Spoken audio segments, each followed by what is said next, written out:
बिस्मिल्लाहिर्रहमानिर्रहीम, अस्सलामुअलैकुम। मैं हूं करामत मुगल और मेरे साथ हैं सईद बलोच साहब। सुप्रीम कोर्ट कवर करते हैं, सीनियर जर्नलिस्ट हैं। आज सईद साहब, बड़ी अहम पेशरफ्त हुई सुप्रीम कोर्ट के अंदर। मिलिट्री कोर्ट्स वाले केस के अंदर एक जवाब दाखिल कराया गया है, जिसको पढ़ने के बाद बज़ाहिर ये लग रहा है कि इमरान खान का केस मिलिट्री कोर्ट की तरफ जो जा रहा था, उसमें इमरान खान को बड़ा रिलीफ मिलने वाला है। ये जवाब जो जमा कराया गया है, इस हवाले से बात करेंगे। और दूसरा, फुल कोर्ट और लार्जर बेंच बनाने की बातें भी आज चलती रहीं, इस हवाले से आपसे अपडेट लेते हैं। पहले ये बताइए, आज की समात में ये जवाब किसने जमा कराया है और मीडिया पर ये जवाब रिपोर्ट किसी और एंगल से क्यों हुई? बहुत शुक्रिया करामत मुगल साहब। यकीनन आज वफाकी हुकूमत की जानिब से हमें ये इतलात थी कि तहरीरी जवाब सुप्रीम कोर्ट ऑफ पाकिस्तान में जमा करवाया जाएगा, क्योंकि कल 3 दिन के लिए इस केस की समात होना है। और 18, 19 और 20 जुलाई को सुप्रीम कोर्ट ऑफ पाकिस्तान की जानिब से ये 6 रुकनी लार्जर बेंच तश्कील दिया गया है। और उम्मीद यही है कि इन 3 दिनों के अंदर अंदर इस केस को मुकम्मल कर लिया जाएगा। सुप्रीम कोर्ट इस पर अपना मुख्तसर फैसला फौरी तौर पर भी जारी कर सकती है। तफसीली वजूहात मुख्तलिफ केसेस में हमने देखा है कि वो बाद में जारी किए जाने का इम्कान होता है और वो बाद में जारी भी की जाती हैं। और आज जो केस ये जो तहरीरी जवाब जमा हुआ है, इसमें हम तकरीबन दोपहर को ये 1 बजे का तकरीबन 1:15 का वक्त था। मैं और मेरे एक और दोस्त साफ़ी हैं, हम अटारनी जनरल ऑफिस में गए।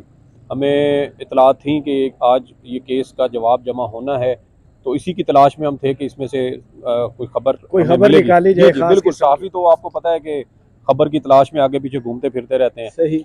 तो हम वहाँ पहुँचे तो अटारनी जनरल साहब मीटिंग में थे। और वहीं पे उनके जो पीएस हैं, सेक्रेटरी हैं उनके, उनसे हमने पूछा तो उन्होंने कहा जी अटारनी जनरल साहब मीटिंग में हैं। सही। तो हमने उन्हें कहा कि सर हमें तो जो तहरीरी जवाब जमा कराने का उन्होंने कहा था कि आज जमा होगा, तो हम तो उस हवाले से आए हैं, क्या कोई जवाब वगैरह जमा हुआ है? उस पर फिर उनकी जानिब से कहा गया कि वो जिन्होंने जवाब जमा कराना था अटारनी जनरल साहब, उन्हीं के साथ मुलाकात कर रहे हैं। अच्छा। जी।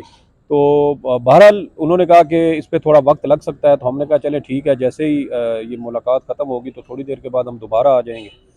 बहरहाल जवाब जमा कराने के लिए हमने फिर एक बंदे को वहाँ पे कह दिया कि हमें इसकी कापी वगैरह चाहिए। सही।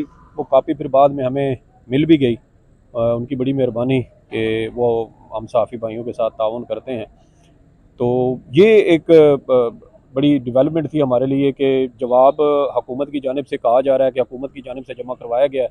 और आज जब हम इस केस की खबर बना रहे थे, इस जवाब को पढ़ रहे थे, तो उसमें हमें बड़ा एक अजीबो गरीब किस्म की हम समझें कि जो इसकी लैंग्वेज थी, वो अमूमी तौर पर जब कोई सियासी हुकूमत सुप्रीम कोर्ट ऑफ पाकिस्तान में जब जवाब जमा कराती है, तो उसकी जो लैंग्वेज या जो ज़बान इस्तेमाल की जाती है, वो इस तरह की नहीं होती।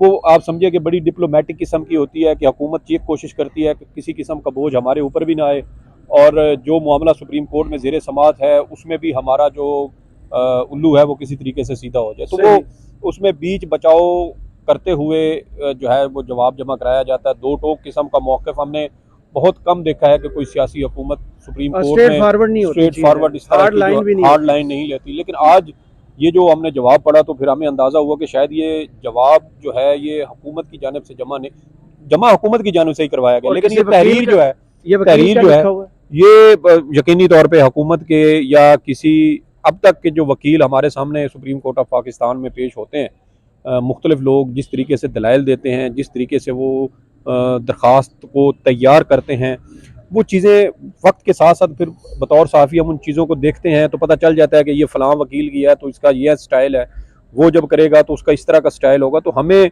जो ये स्टाइल था इसका वो बड़ा मुख्तलिफ नज़र आया। जैसे हर रिपोर्टर को पता चल जाता है सुप्रीम कोर्ट का जो ऑर्डर आता है वो तहरीर किस जज का किया जी हुआ है, जी जी वो जी जी लैंग्वेज से आइडिया जी हो जी जाता जी जी बिल्कुल, हर जज का फैसला लिखने का एक बड़ा मुख्तलिफ और यूनिक किस्म का स्टाइल होता है, तरीक़ाकार होता है, और वो उसी के मुताबिक लिखता है। एक जज है। का सही। तरीक़ाकार दूसरे जज से बहुत ही कम जो है वो उसके साथ मैच मैच करता है। करता है। तो इसी तरीके से ये जवाब भी था। तो मेरे ख्याल में ये जवाब हुकूमत की जानिब से जमा तो नहीं वो करवाया कौन गया, सा कहीं और ऐसे तैयार हुआ है। उस जवाब के या तहरीरी जवाब के जो हिस्से हैं जो मीडिया पर रिपोर्ट नहीं हुए, रोक दिए गए, सेंसर कर दिए गए? देखें, मीडिया के ऊपर तो आपको पता है कि जिस तरीके से सेंसरशिप लगी हुई है इस वक्त, जब मालकान को बुला के बराह रास्त ये कह दिया जाए कि साबिक वज़ीर आज़म इमरान खान का नाम नहीं चलेगा, उनकी तस्वीर नहीं चलेगी, उनके बारे में किसी खबर में किसी प्रोग्राम में नाम नहीं लिया जाएगा, तो फिर इससे ज़्यादा सेंसरशिप की मिसाल और क्या हो सकती है। सही। पहले बात ये होती थी कि सहाफ़ी को कहा जाता था कि आपने फ़लाँ खबर देनी है, फ़लाँ नहीं देनी, आपके पास ऐसी कोई खबर है इसलिए आप वो खबर फाइल ना करें।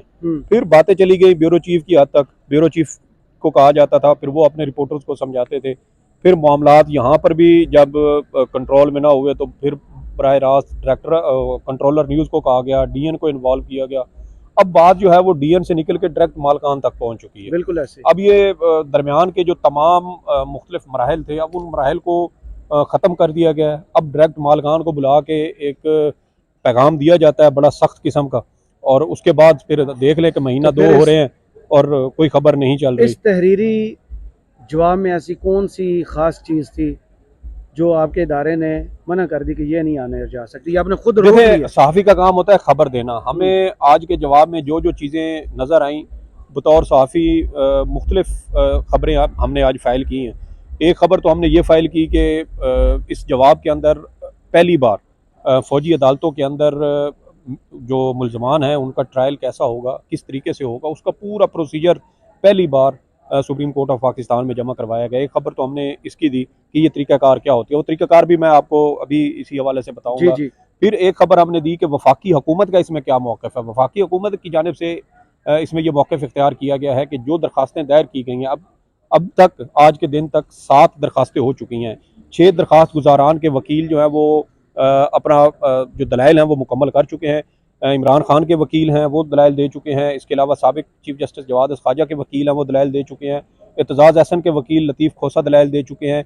इसके अलावा एक नौजवान है जिसका ट्रायल मिलिट्री कोर्ट्स में हो रहा है, उसके वालिद की जानिब से एक दरख्वास्त दायर की गई है, उनके वकील दलाइल दे चुके हैं। एक वकील हैं ज़मान वर्दक, उनकी जानिब से भी दलाइल जो है वो मुकम्मल हो चुके हैं।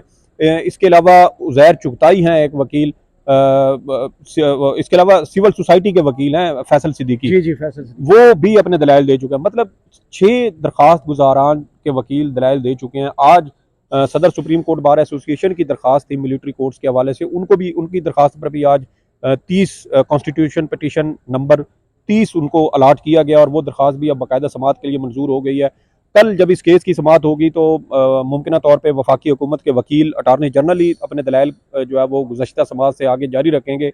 लेकिन सुप्रीम कोर्ट की जानिब से ये भी हो सकता है कि जो एक नए दरख्वास्त गुजार रहे हैं वकील सदर सुप्रीम कोर्ट बार, उनके वकील को भी मौका दिया जा सकता है कि आप पहले दलाइल दें और उसके बाद फिर वफाकी हुकूमत के वकील अटारनी जनरल दलाइल दें।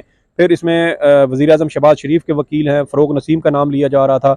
अभी तक हमारे पास ऐसी इतला नहीं है कि फ़रोग नसीम को हटा दिया गया और उनकी जगह किसकी खिदमात जो है वो ली गई हैं। कल मुमकिन तौर पर इस पर पता चलेगा कि क्या फ़रोग नसीम ही वज़ीर आज़म शहबाज शरीफ के वकील के तौर पर दलाइल देंगे, क्योंकि उनके ऊपर बहुत ज़्यादा तनकीद की जा रही थी, क्योंकि फ़रोग नसीम साबिक आमिर परवेज़ मुशर्रफ के भी वकील रहे हैं। इसके अलावा पीटीआई की हुकूमत में भी वो वकील रहे हैं। वाले केस में भी, एक्सटेंशन वाले वकील केस में वो आर्मी चीफ के वकील के तौर पे पेश हुए थे। फिर सब जो नामजद चीफ जस्टिस हैं जस्टिस काजी फाइज ईसा, उनके खिलाफ जब रेफरेंस हुआ तो फिर उस वक्त भी वो वफाकी हुकूमत के वकील के तौर पर वो पेश होते बार बार रिजाइन करके जी बार वापस रिजाइन लेते रहे। जी बिल्कुल। आज जो जवाब दाखिल किया गया है किन लोगों की तरफ से किया गया है, क्या हुकूमत के बिहाफ पर किसी और ने जवाब दिया? देखिए, मैंने जैसे कहा कि इसमें जो हुकूमत की इस्तदा है वो तो ये कहते हैं कि ये जो दरख्वास्तें दायर की गई हैं ये नाकाबिल समात हैं, इन दरख्वास्तों को नाकाबिल समात करार देकर खारिज किया जाए। इसके अलावा वफाकी हुकूमत ने यह मौक़िफ़ इख्तियार किया कि इसके ऊपर फुल कोर्ट तश्कील दी जाए। अब फुल कोर्ट के लिए वफाकी हुकूमत ने बड़ी एक मैं समझता हूँ कि उसको एक अच्छी चाल कह लें। वो तो हर केस में अब यही डिमांड कर रहे हैं, लार्जर बेंच बना दें या फुल कोर्ट बना दें। देखिए, इसमें उन्होंने मिसाल दिया जस्टिस याहिया अफरीदी की। जस्टिस याहिया अफरीदी इस 6 रुकनी लार्जर बेंच का हिस्सा है। वो चाहते तो जस्टिस काजी फाइज ईसा का हवाला दे सकते थे, जस्टिस सरदार तारिक मसूद का दे सकते थे, पहले दिन ही बेंच से उठ गए जी जस्टिस मंसूर अली शाह का हवाला दे सकते थे कि उनकी जानिब से भी इसी तरह का मुतालबा किया गया था कि चीफ जस्टिस इसके ऊपर फुल कोर्ट तश्कील दे। लेकिन उन्होंने जस्टिस याहिया अफरीदी का हवाला दिया जो इस बेंच का हिस्सा है। जस्टिस याहिया अफरीदी ने 22 जून को एक नोट लिखा था जब इस केस की पहली समाअत हुई थी, और उसमें भी उन्होंने कहा था कि चीफ जस्टिस इसके ऊपर फुल कोर्ट तश्कील दें और फुल कोर्ट ये फैसला करे कि मिलिट्री कोर्ट्स के हवाले से जो मुकदमात का ट्रायल है ये होना चाहिए या नहीं होना चाहिए। बहरहाल अब वफाकी हुकूमत की जानिब से एक बार फिर मुतालबा किया गया है। इसके अलावा ये भी कहा गया है कि सुप्रीम कोर्ट ये दरखास्तें खारिज करे और इसका फैसला हाई कोर्ट्स को करने दिया जाए कि जिस सूबे के शहरी को का मामला जो है वो मिलिट्री कोर्ट्स में भेजा गया है, उस सूबे की हाई कोर्ट ये फैसला करे, और अगर वहाँ से दरखास्त गुजारान ये समझते हैं तो कि हमें आखिरी फोरम रिलीफ, जो है वो फिर वो सुप्रीम कोर्ट होगा। जी, ये बताइए कि आज जो तहरीरी जवाब जमा कराया गया उससे सेंस क्या ली जा रही है कि इमरान खान को अब जो मिलिट्री कोर्ट में केस जाना था और ट्रायल होना था, सारी अपोजिशन ये बयानियाँ बना रही थी कि 9 मई के वाक़यात के पीछे इमरान खान है, मनसूबा साज ये हैं। आज के तहरीरी जवाब के बाद ये मुमकिन है कि अब इनका केस जो है वो मिलिट्री कोर्ट में चले या इमरान खान को रिलीफ मिल गया? और देखें, मैं समझता हूँ कि बड़ी कोशिश थी हुकूमत की भी कि किसी तरीके से जो ट्रायल है साबिक वज़ीर-ए-आज़म का वो मिलिट्री कोर्ट में चलाया जाए, पार्लियामान के अंदर तकारीर भी की गई, लेकिन मुझे अब हुकूमत की जो एक ख्वाहिश थी वो पूरी होती नज़र नहीं आ रही। उसकी एक बुनियादी वजह ये है कि आज जो जवाब जमा करवाया गया है उस जवाब में बड़ा एक डिफरेंट मौक़िफ़ लिया गया है। अब इसको आप हुकूमत का जवाब कह लें या इस्टेब्लिशमेंट का जवाब कह लें, जो मर्ज़ी इसको आप करार दें, बुनियादी चीज़ इसमें यही है कि मौक़िफ़ ये इख्तियार किया गया है कि मिलिट्री कोर्ट्स के अंदर सिर्फ उन मुल्ज़मान का ट्रायल होगा जो उन ममनुआ मकामात के अंदर दाखिल हुए, मौजूद जी, जो उन ममनुआ मकामात के अंदर या जगहों के अंदर दाखिल हुए जहाँ पर एक आम शहरी का आम हालात में दाखिला ममनू है। मिसाल के तौर पे कोई ऐसी इमारत या मकाम जिसको आप मिलिट्री इंस्टॉलेशन कह लें, फ़ौजी तनसीबात हो गई, या जैसे कोर कमांडर हाउस है, मुमकिन तौर पे वो भी एक पब्लिक प्लेस नहीं है, एक आम बंदे को वहाँ जाने की इजाज़त नहीं होती। तो इसलिए अब ये कहा जा रहा है कि जो कारकुनान या जो लोग एहतजाज के दौरान इन इमारतों के अंदर, इन मकामात के अंदर दाखिल हुए जो ममनुआ थी, अब सिर्फ उनका ट्रायल किया जाएगा। अब इसमें बहुत सारे लोग जो अदाद-ओ-शुमार सुप्रीम कोर्ट ऑफ पाकिस्तान में केस की समाअत के दौरान पंजाब हुकूमत की जानिब से पेश किए गए, उसमें तो 5000 से ज़ायद लोगों का ये कहा गया कि इनकी गिरफ्तारी की गई है और इनका ट्रायल जो है वो मिलिट्री कोर्ट्स में मुमकिन तौर पर किया जा सकता है। लेकिन गुज़श्ता समाअत पर अटारनी जनरल की जानिब से जो अदाद-ओ-शुमार पेश किए गए उसके मुताबिक 102 अफराद को फ़ौज की तहवील में दिया गया और इन 102 अफराद के खिलाफ इब्तदाई तहकीकात जारी हैं। इब्तदाई तहकीकात के बाद मुमकिन तौर पर इसमें से भी बहुत सारे ऐसे अफराद को रिहा किए जाने का इम्कान है जिनके बारे में इतने कोई ठोस शवाहिद ना दस्तियाब हों, तो उनका केस मिलिट्री कोर्ट्स में नहीं चलाया जाएगा। अब इसी चीज़ से मुंसलिक है वाइस चेयरमैन तहरीक इंसाफ शाह महमूद कुरैशी असद उमर जो साबिक सेक्रेटरी जनरल है और साबिक स्पीकर कौमी असद कैसर, कि अब उनको जो ज़मानतें मिली हैं वो ज़मानतें इसी बुनियाद पे मिली हैं कि ये उस वक्त उस मकाम पर नहीं थे जहाँ पे जिसमें इनके खिलाफ मुकदमा कायम किया गया। तो साबिक वज़ीर-ए-आज़म जो इमरान खान है वो भी ना कोर कमांडर हाउस के सामने मौजूद थे, ना वो GHQ में मौजूद थे, ना वो किसी और ऐसी मकाम पर मौजूद थे जहाँ पर उनके वर्कर्स की जानिब से या आम शहरियों की जानिब से किसी किस्म की तोड़ फोड़ की गई या वो किसी इमारत के अंदर दाखिल हुए। तो अब ये रिलीफ हमें जो नजर आ रहा है कि वो साबिक वज़ीर-ए-आज़म इमरान खान को इस हवाले से मिलता है, शाह महमूद कुरैशी या असद उमर जी या असद कैसर को मिला, वही रिलीफ इमरान खान को, क्योंकि वो उस वक्त नैब की तहवील में थे। इस्लामाबाद की जो पुलिस लाइन है वहाँ पर इस्लामाबाद पुलिस की तहवील में थे। इसके अलावा जो दीगर सिक्योरिटी एजेंसीज थी वो उनकी निगरानी कर रही थी। तो सुप्रीम कोर्ट में जब उनको पेश किया गया तो उन्होंने वहाँ पर भी कहा कि मुझे उन्होंने जब अपनी तहवील में लिया तो मुझे कोई इल्म नहीं है कि बाहर के हालात क्या थे, मेरा किसी के साथ कोई राब्ता नहीं था। जो कुछ हुआ वो कारकुनान की जानिब से उस गुस्से का इजहार था कि मुझे हाई कोर्ट से गैर कानूनी तौर पर गिरफ्तार किया गया और जिस तरीके से मुझे घसीट कर ले जाया गया उसकी वजह से मेरे कारकुनान शायद मुश्तिल हुए और उनकी जानिब से इस तरह का सख्त रद्द अमल दिया गया। चलें, बहुत शुक्रिया सईद बलोच साहब, आपके तजिए का कमेंट्स बॉक्स में ज़रूर बताइएगा। वीडियो आपको कैसी लगी, इजाज़त दीजिए, अल्लाह हाफ़िज़।